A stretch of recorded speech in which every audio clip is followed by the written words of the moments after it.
মাফিয়াৰ ঘৰ দেখি চকু থৰ হৈ যাব আপোনাৰ মাফিয়া হলে কি হল জীৱন ৰজাৰ দৰে ঘৰ নহয় যেন ৰাজপ্ৰাসাদ উমৰাংচুৰ অবৈধ কয়লা খনিত শ্ৰমিক নিহত হোৱাৰ ঘটনাৰ পাছতে মাৰ্ঘেৰিটা লিডুৰ কয়লা খনিৰ প্ৰসংগ আহিছিল চৰ্চালৈ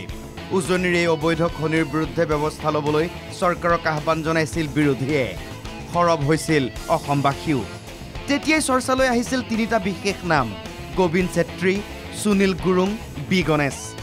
ব্যক্তি এই তিনিজন এওঁলোকৰ নেতৃত্বতে মাৰ্ঘেৰিটা লিডুত অবৈধ কয়লা খনন আৰু সৰবৰাহ চলি থকা বুলি অভিযোগ উত্থাপন হৈছিল এই অবৈধ বেহাৰ নেটৱৰ্ক অৰুণাচল পৰ্যন্ত বিয়পি থকা বুলি খবৰ পোহৰলৈ আহিছিল হাজৰিকা উপাধিৰ নগাঁৱৰ এজন লোকৰ নাম আহিছিল চৰ্চালৈ এই তিনিজন ব্যক্তিৰে প্ৰাসাদোপম অট্টালিকা এয়া এইটো গোবিন্দ ছেত্ৰীৰ ঘৰ এইটো সুনীল গুৰুঙৰ এইটো বি উৰফে বায়ান গণেশৰ বুধবাৰে ইয়াতে চলিল ইডিৰ অভিযান আৰক্ষীসহ ইডিৰ এটা বৃহৎ দলে অভিযান চলালে তিনিও মাফিয়াৰ ঘৰত অভিযান কালত তিনিওজনৰ এজনো ঘৰত নাছিল